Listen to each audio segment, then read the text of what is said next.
Hello and welcome back. Before I intro the guest, we have a sponsor for the podcast, which is Epic. So just a reminder that this show is sponsored by capex.com, the official trading partner of Juventus. To win a Juventus hamper giveaway, go to www.capex.com, click on the front page link and follow the instructions on how to enter for the hamper giveaway. I have the real privilege today of being joined by Gavin Kaplan. He made his professional debut season this year for the Western Province Blitz, which was so incredible. I've known Gavin for many years, for my sins, from Wilton Cricket Club all the way to Rondebosch Boys Prep and high school. So, man, it was epic watching you this or make your debut season this year, and this what makes this podcast even more special to me. So, Gav, thanks so much for joining me and coming on. I really appreciate it, bro. Absolutely, it's thanks, Robbie. Thanks for the little introduction there. We do go back many a year, probably longer than we both think. But yeah, lucky to be on here and looking forward to some good conversation. Yeah, I think it's going to be epic. But before we get into the performance stuff and the real reason why we're here, I think something trivial, but I think interesting. Seeing as though you've made your debut season this year, let's chat a bit about, in your opinion, did you think it's actually made or had the best kind of debut season? That the first one that kind of springs to mind. Yeah, I think it's a tough one to say, like an actual season, but I reckon maybe someone that made a massive mark on their debut in their debut season was probably like a Manus Labuskaghni, internationally, like flipping unreal, just the way that he came into it and just flipping, duck to water kind of thing. And now he's the best in the world a couple of years later. So I think he was massive. And then I think locally here for us, I think Daniel Smith's been unreal, had a flipping awesome season. A lot of runs and kind of just looked like a bit of a duck to water. Just the way that he went about it. So it was flipping, yeah, it was really cool to see firsthand someone grasping something so quickly. So yeah, that was awesome. Yeah, there's been quite a bit of chat about that Daniel Smith guy. And also, I don't think he can look past Rivers, hey? Yeah, that's also something that happened really quickly. Like he was, under 19 World Cup, I think, happened at the perfect time for him. Yeah. And he did, the best someone's ever done there. So, got to take your hat off to the youngster. And then now in the IPL, he's cleaning up. He's doing so well. So, yeah, definitely one, I think, for the future in South African cricket. And, just hope that they can just look after him and keep that kind of ladder going for him. Yeah, I was going to say, he's almost just like another new superstar. If you look at it, like a couple years out of school, or a couple months out of school, the guy's almost got 300K on Instagram. Like in terms of creating a world superstar, I think he's up there with one of the new ones in South Africa. Yeah, and pretty much overnight in a way. Yeah. He was over 2 weeks span. He was kind of the end of that under 19 World Cup, and then a couple of weeks later, he's getting bought for 6 million rand or whatever in the IPL. And there's this massive thing. I think we were actually on tour in PE, and he was there at that T20 bubble. And he came the one day and he was just like walking around, whatever, and he had 6,000 followers on Instagram. And the next day we kind of walked past him in the breakfast room and he was on 110,000. So it was crazy. And you just look at that and you're like, that's the guy, But yeah, seems like a very humble guy. And yeah, like I said, definitely one to watch for the future. He's a proper cricketer. Did you play against him? Yeah, I didn't actually play that game, but I fielded for the 20 overs. I actually caught him. Little claim to fame down at Long On. Little claim to fame. But he just hits it so clean and just seems like he's got a lot of time on the ball. Well, enough about Brevis. I mean, on the topic of catches, I mean, we were going to bring it into the conversation a bit later, but as soon as we're on it, we may as well bring that one up. Chat us through it. That, bro, I saw it live and I was like, "There's no way, 2 hands as well." Dude.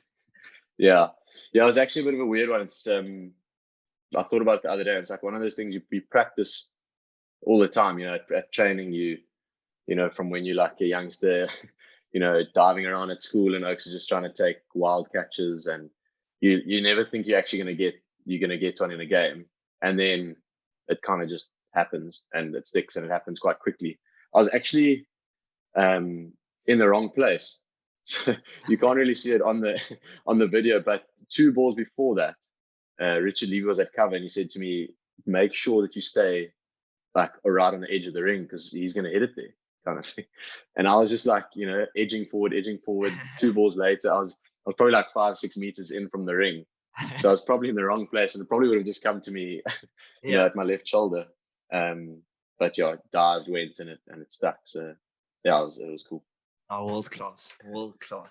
Gav, let's get into performance. And the old saying goes that every level has a new devil. So I'd love to pick your brain on some of the tools that you've had to learn this season, and in your cricketing journey, on what it means to perform under pressure and when it matters. Like 6 meters in, you get that wrong, and Richard Levy's cucking you out. Yeah.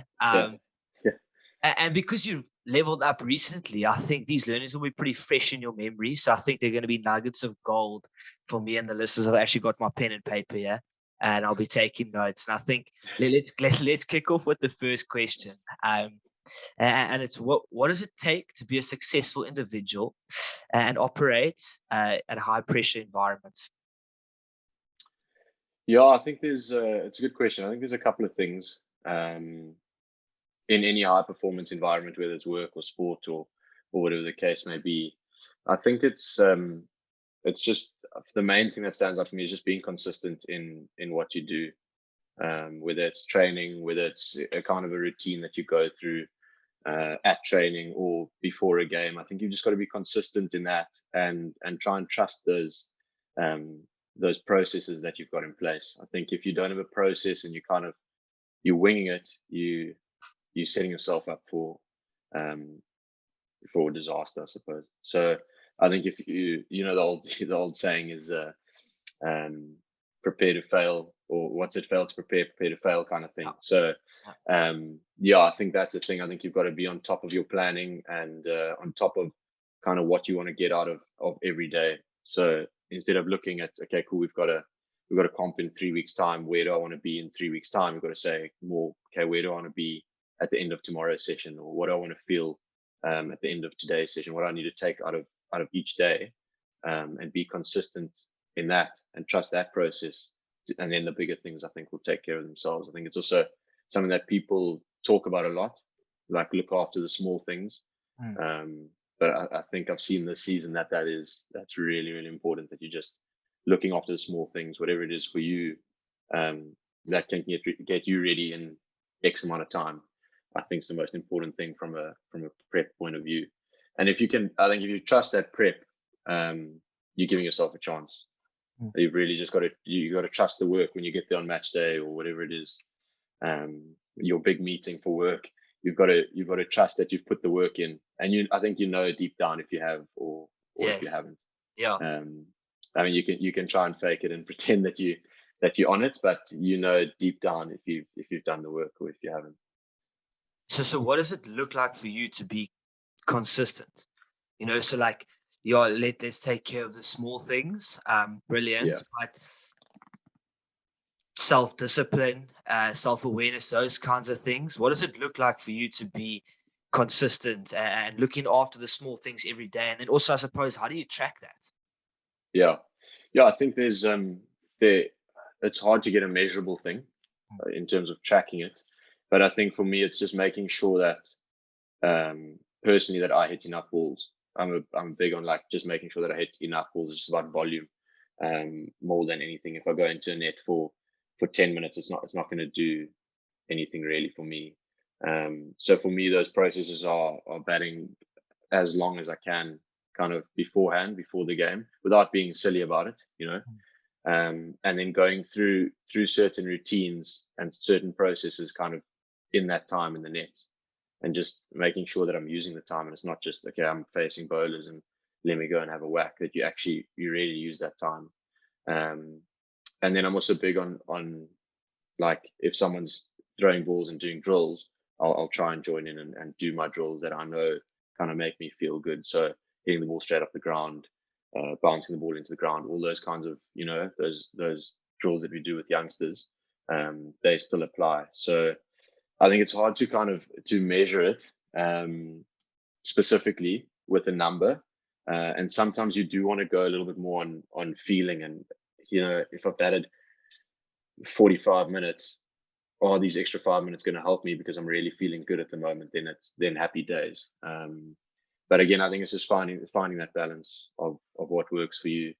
And I know for me, just hitting a lot of balls and trusting that is kind of what works for me. So you wouldn't say there's a metric, but it's almost like how you feel. So if you go in, and so you said, cool, like I'm into volume, but if you go into the nets and you face 5 balls and you think this is the best I've ever felt, do you get out or do you stay in and hit more balls? No, so I'll stay in. So there's probably like if you want to put a metric on it, like it's hard because we go like you'll have a big training day, then like an optional day, and then game day, something like that. That's kind of how the schedule for the week would work. But I wouldn't walk out before a certain amount of time. Okay. So it'll be like, let's say it's about half an hour roughly that we'll bat against bowlers and stuff. And if I'm feeling good then at that half an hour mark, or it's 40 minutes, whatever it is, then I'll say, okay, I'm feeling good here. Let's end it here. Or I'm feeling good. Let me try and feel better. Or I'm feeling cuck. Let me go and hit some more. Or some days it's just like, I'm feeling really cuck. Let me just, call it off here and save the good ones for the game. Yeah.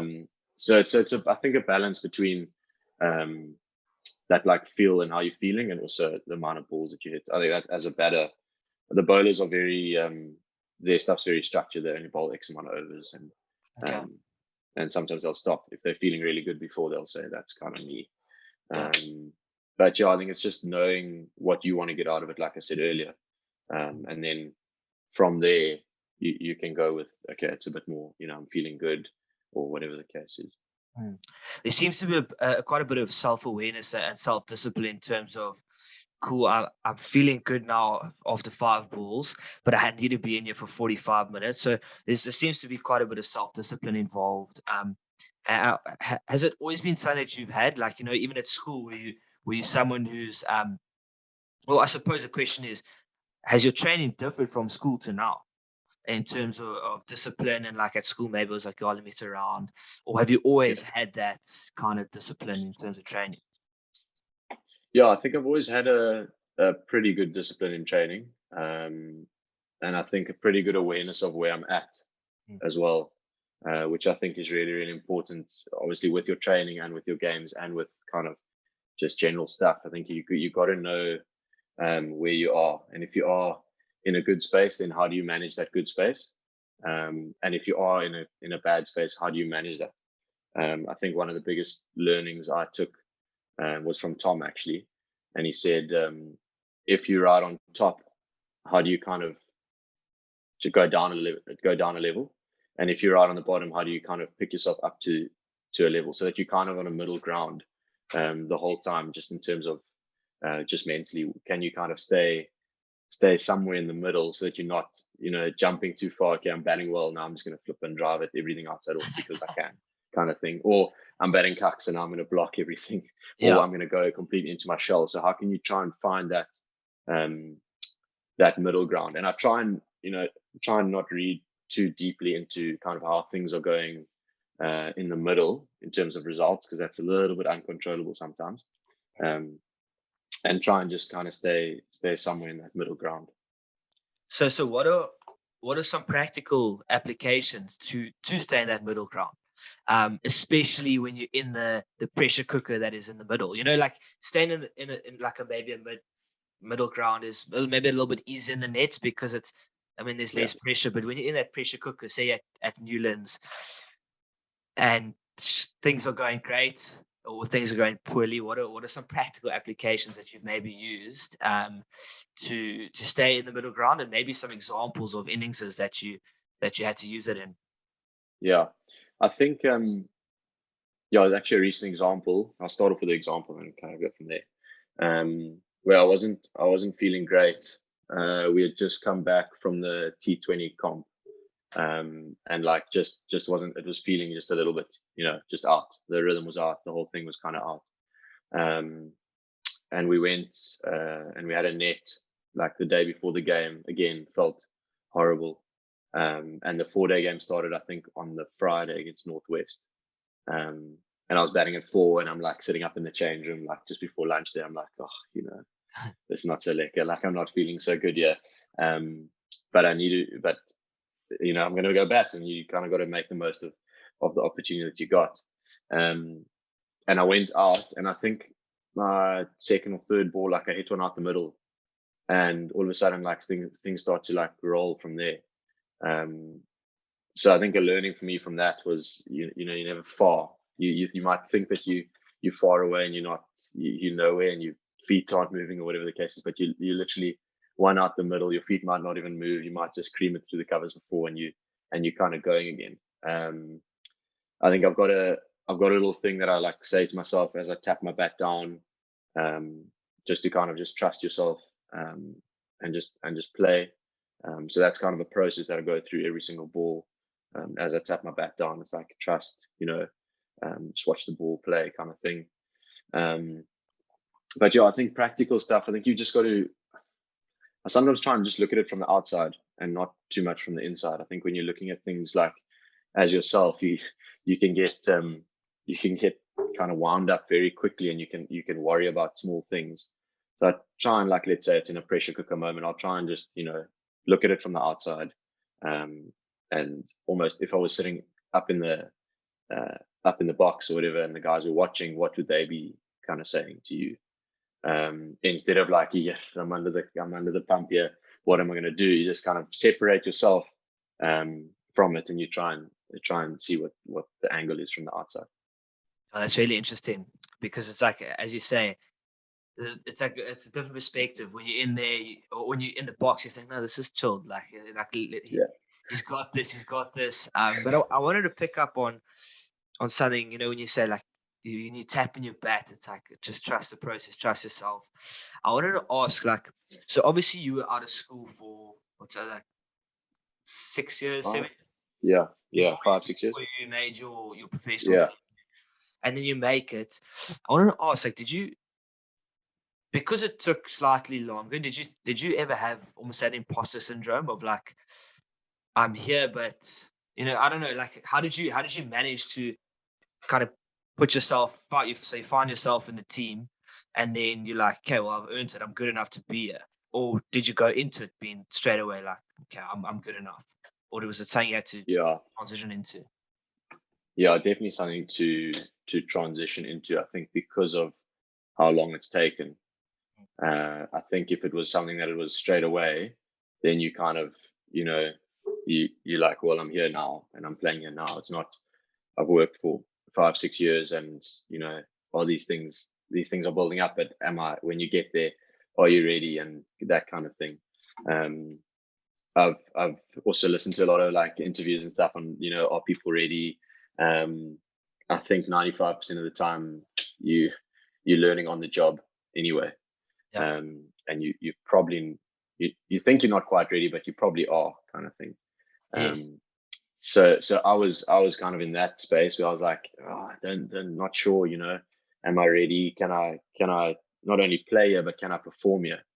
It's one thing to, you play and it's amazing, but then it's another thing to actually perform at the level, which is something I realized quite quickly, that I could play at the level. Even that first game that I played in my debut game, I felt like, geez, you're here, you can play. Didn't get a lot of runs, but it just felt like you can play at this level. But then to go and put in a big performance, I think is another thing where I'm going to try and move it to next season.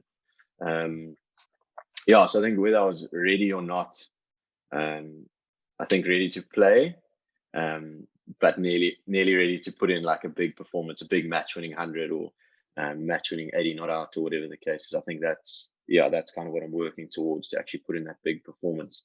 But I think it took a little bit. I wish it was quicker, but it did take a little bit of time, just to, you also look around kind of the change room, and you're like, geez, I'm playing with some of these guys that, like, you grew up watching, and you thought you would. Geez, I thought, you never play with these, like, so just you see them on the TV, or you see them at the IPL, and then you actually playing with them. So that's another thing to kind of get used to.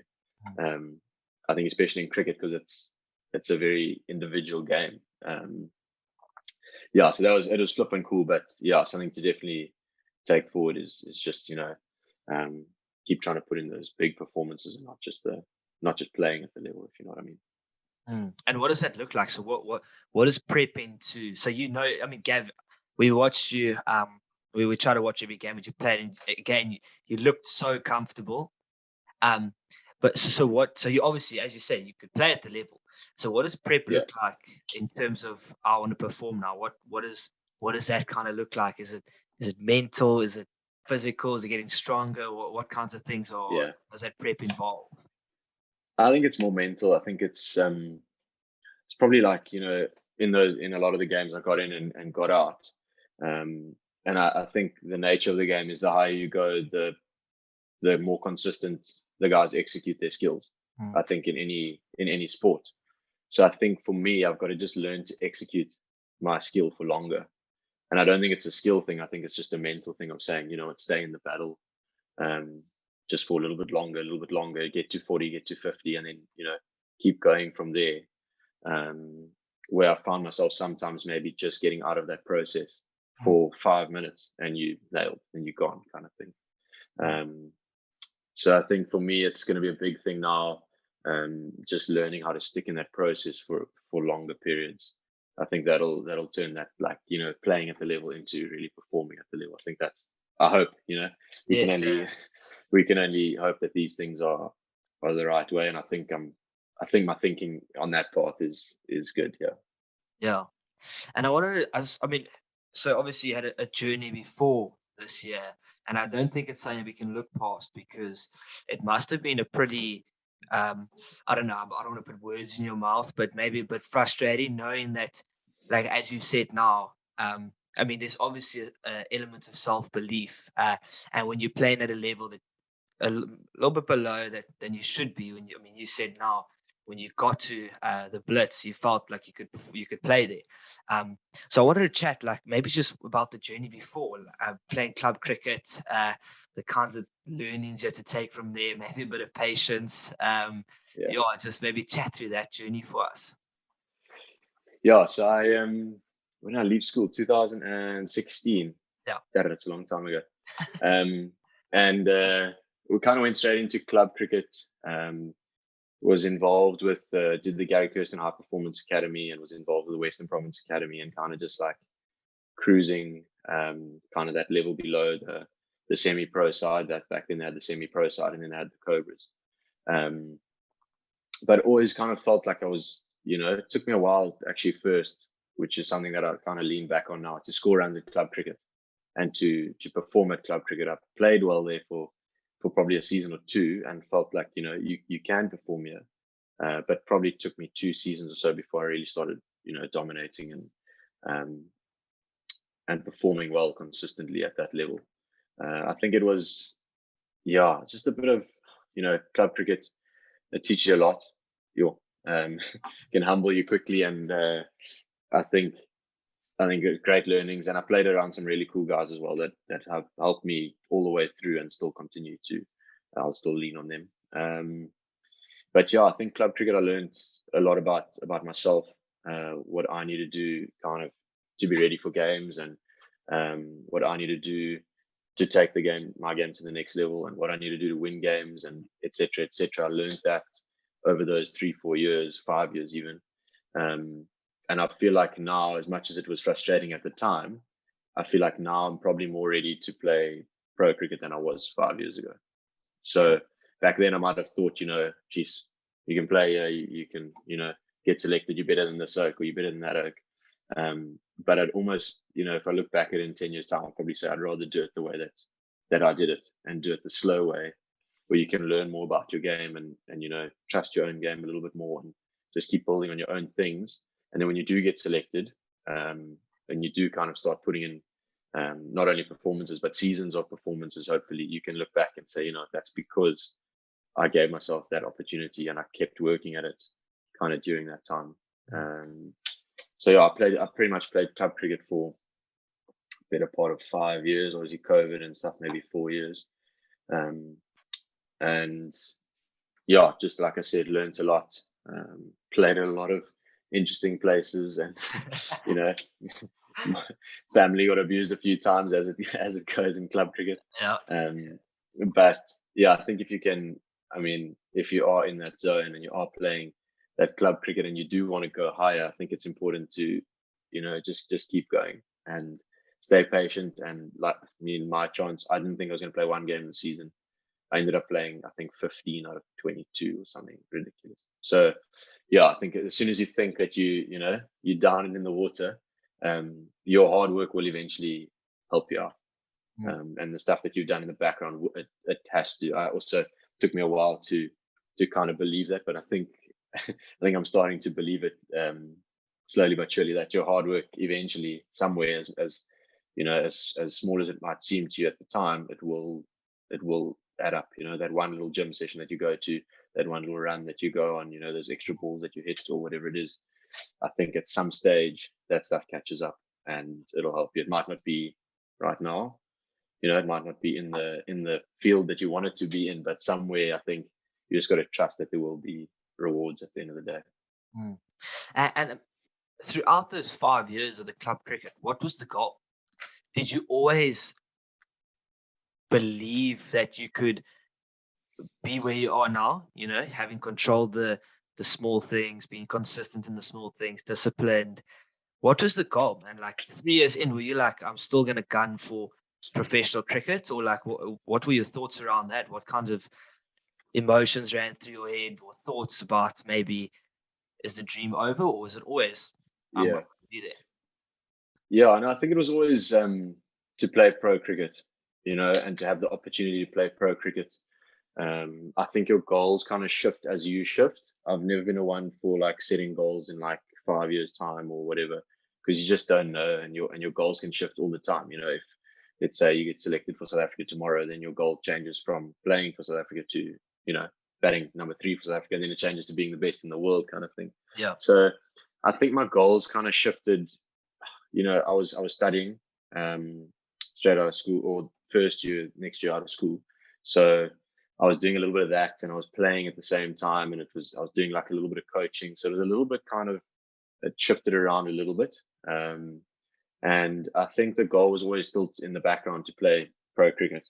The studies are great, and I've got my degree and stuff, which is awesome, which I think now for the next couple of years has allowed me to like a little bit of freedom to go and really try and, make a career of this, which I think I can do, and I need to believe that I can do.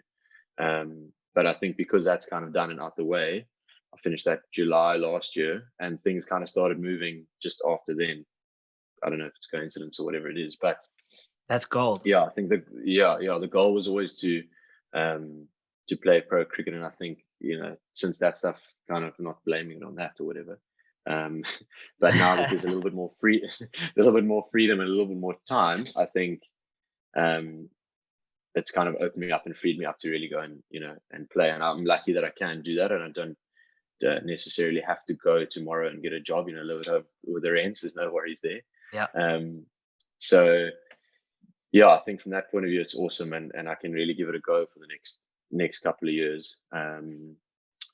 But yeah, I think also a massive thing that's helped me in the last, probably since then, and when I kind of did well at the beginning of the season, was probably just wasn't too worried about failing. I used to have a bit of a bigger fear of failure, where it took me a little while, and now I kind of just accepted it is what it is. You're going to fail. So yeah, I've kind of, I feel like I've gotten over a little hurdle with that, which is also maybe learned from club cricket or whatever the case is, but all part of the journey, I suppose. And feeling a little bit more just free in general, in terms of just the cricket and training, and just really giving it a go for the next couple of years. Do you think that has anything to do with you finishing your degree and being like, cool, I've actually, like, if like for some reason this cricket thing doesn't work out, I do have like something that I can go back to and enjoy? I'm not saying that's your mindset, but maybe like subconsciously. No, I think so. Yeah. Yeah, it might be. It's not something that's at the front of my mind. You don't want that to be at the front of my mind, not at all. But I think it is definitely something that maybe, it was kind of like, you've got your degree, you can kind of now go and play. And if worst comes to worst, you've kind of got your degree in the back pocket if you really need it. So yeah, I think it probably does have a little impact there. Yeah. Like way at the back of your mind. Way back. Way Yeah. back, Yeah. way back. maybe just back of the shoulder. Yeah. And that fear of failure, like that's something I think that everyone struggles with, and I think like in everyday life. What scared you about failing? Like what kinds of things did you hampered your performance in terms of shit? If I fail, like. Yeah, I think it's probably a couple of things. You don't want to disappoint anyone, but most of all, you don't want to disappoint yourself. Yeah. And you feel like you're putting in so much work, and you're hitting so many extra balls. You don't want to lose that, and you don't want to disappoint that guy that's hitting all the balls, kind of thing, and putting in all the extra work. So I think the fear of failure definitely hampered my performance, especially that like first little bit, like in club cricket. Had many a conversation with quite a few people about it, and just how they went about it. And I think for me, the one day we were playing a game, I think it was 19, 18, whatever, like first year out, also beginning of like club cricket, like feeling good, apparently looking good. I can't see what it looks like. And I went to Derek Mitchell, who you also know very well, I think. Yeah. And I said, like, Mitch, like what, like what is this thing? Like why am I like failing, and like why am I not scoring runs? Like I'm feeling so good, I'm putting in all the prep, kind of thing. And he just said to me, because you look like you just like a little bit in your shell, you're not standing there like you own the place, which you actually, when you're batting, you're showing me that you do, kind of thing. And you're standing there like you're just a little bit worried. And then he said to me, and I looked at him, I was like, that's a little bit of a weird thing to say. Like, we're playing in 20 minutes. Now must I go and stand on my toes and like hit the bowler? What must I do? And he said to me, no, but look over there. And he like pointed at the sun on the one side of the field. And I was like, what the hell is this like doing? Like, has he lost the plot? And he was like, no, you know what that is? I said, yes, I know what that is. It's the sun. And he said, you know what that's going to do? I said, yeah, Mitch. He's like, so what's it going to do? I said, it goes around. He says, yeah, tomorrow morning is going to come up. So flip and go and play, and play like the way you want to play. And if you want to hit the bowler over his head for six, hit him over his head for six. And if you get out doing it, you know what's going to happen? The sun's going to come up, kind of thing. So that was something that was like a little conversation that I had probably 5-6 years ago. That like helped with that like fear of failure. It's just like, you know what, just flip and just go and play. I think importantly, in any sport or anything, you play the way you want to play. Don't do it because this one needs this or this one says that. Just go, and if you want to do something and you want to hit the bowler like Mitch said over his head, then go. And if it doesn't work out, the world's not going to end, really. It's a game at the end of the day. And that was his kind of perspective on it. So yeah, good learning, I think, in terms of fear of failure on that was like just a small little thing like that was just massive. And then I think also just you learn to get over it by failing. It might sound bad, but like when you fail enough, then you learn, that's fine, kind of thing. So you get over it, and you get over being scared of it, I think, because you go through it. Gav, in terms of the saying, like, it's just a game, how does that change when you're playing it professionally? Because then it isn't just I think because it is not just a game. So I think all those conversations that I've had, you need to kind of, again, find that middle ground that like Tom speaks about, which I kind of use a lot as well. But I think because it isn't just a game, then, like you say, it's serious, it's big boy stuff. I think you've got to try and have the mentality of, I'm going to play the way that I want to play, and adjust to the game situation. But I still think you've got to go out there and say, I'm going to enjoy myself, and try and play for the reasons that you started playing the game. I think as soon as you start playing for other things and stop enjoying it, you'll get yourself, it's a dark tunnel, and it's a slippery slope, and it happens very quickly that you really just stop enjoying it. So I think, and one thing I can take from the season is that, results might have not been, exactly where I wanted personally. You can always do a bit better. but I really enjoyed myself and kind of try to keep enjoying the processes, even when you were struggling. Just try and enjoy it. And yeah, it is like you say, as you go up, it's not just the game. But yeah, I think you've got to just tone down the big boy side of it and try and balance that out. Yeah, it's an interesting one, because I mean, like, I always hear it's like it's just a game, and I'm like, actually, like, it's not for these guys. But again, middle ground so important. But Gav, if we can bring this thing full circle, and to what you said in the beginning with being consistent, controlling the small things, what are some practical applications you can do to apply these characteristics to get them? Yeah, I think it's just habits, and it's just firstly, you've got to obviously understand what you need. That self-awareness that we spoke about earlier. If you understand what you need, then you can, you're a little portion of the way there. And then I think it's just getting into habits of doing those things, come rain or shine, or whatever it is. You need to know the things that you need to get you going, and then from there you can then go and do them. And I think it's also one of those things that's probably said all the time, but the best time to do it is always now, kind of thing. So if you think, geez, I want to start this little like routine before a game, but like the conditions aren't perfect for me to like start this thing, and the coach doesn't really want to throw it to me, or he doesn't want to, my mate doesn't want to give me underarms. Just do it, go through it, do it that first time, and whether it works or not, I think you've got to just keep going with something that you think will work for you in the long run. It might not work. Sometimes things go backwards before they go forwards, and it might not work straight away. But I think the best way to do it is just to start doing it. And if you want to start a routine or start a process, just start it. If you want to start triggering as a batsman, just do it. And if you think though that it's going to be good for you in the long run, I think as soon as you start doubting that, then you can start having a look at your actual process. But if you're trusting something long term, or you wanting to trust something, I think you can go a long way to doing that by just get going, get on the horse, and starting that, if that makes sense. Yeah, that's really good, and I kind of resonate with that at the moment, and taking imperfect actions, because now like, I guess having a break from the podcast, that kind of made me realize that the things I was doing before wasn't really firing me up.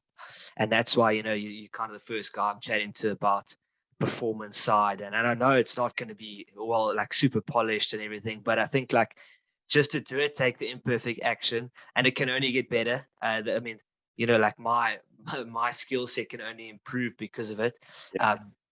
So yeah, I really resonate with that, and just to take those imperfect actions, bro, because you can only get better. It can only get better in the long run.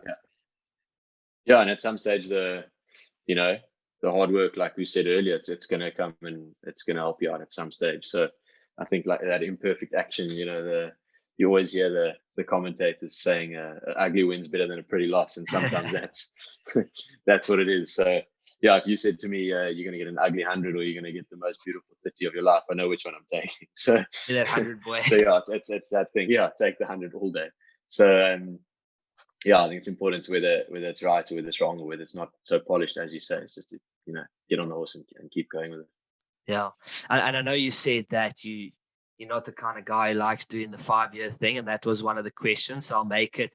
We don't have to work on a timeline, but I'm saying, like, in the future, what does it look like for you? What are the aspirations, man? Like, what do you want to be doing? Yeah, so I'm actually I'm off to Holland for the winter now. Beautiful. I'm going. I'm flying tomorrow evening some stage. So yeah, that's that. I'm looking forward to going over there, playing the season over there, and then coming back here. I'm hoping to sign something full time with Western Province. So we'll see what happens with that in the next couple of weeks. And then from there, I think it's just again sticking to those little things. And I think once you start putting those little blocks in place, I think you'll be surprised that. Well, I'm hoping that I'll surprise myself at where you can kind of take it. Like I said earlier, it's hard to say, okay, cool, in X amount of time I want to be here. I'd love to play for South Africa one day. That would be, the ultimate. And then I think once I hopefully get there, once that that's the goal, then hopefully the goal shifts with that, and you say, okay, cool, now where can we take this to the next level? But I think immediate goal would probably be putting in performances consistently for Western Province, playing consistently, going through the season, putting in some match winning performances, because I think that's kind of how you're measured. You shouldn't really be measured on anything else but how many games you kind of win for your team. Yeah. Or how many positive contributions can you make? Because it's about winning games. That's essentially what it's about. So I think I'm not trying to look too long term. I think I'll go over, play the season in Holland now, which will be awesome. And then come back here and like I said, just try and put in some match winning performances and go from there, and just stick to what I do and stick to what I know best. And plans for Holland? What kinds of things are you gonna get up to? Not too much. I'm actually a couple of sports fixtures over there that I'll go and watch. Nice. A little bit of golf. I'll be over there with Ryan playing in his boot. Oh my gosh. And with Teo. Trouble. So we're all playing we're all playing at the same club, which will be good fun. But I haven't actually planned too much. I'll do a little bit of coaching there, obviously playing, and then a little bit of exploring. Must go and enjoy the cities. Yeah. Brilliant.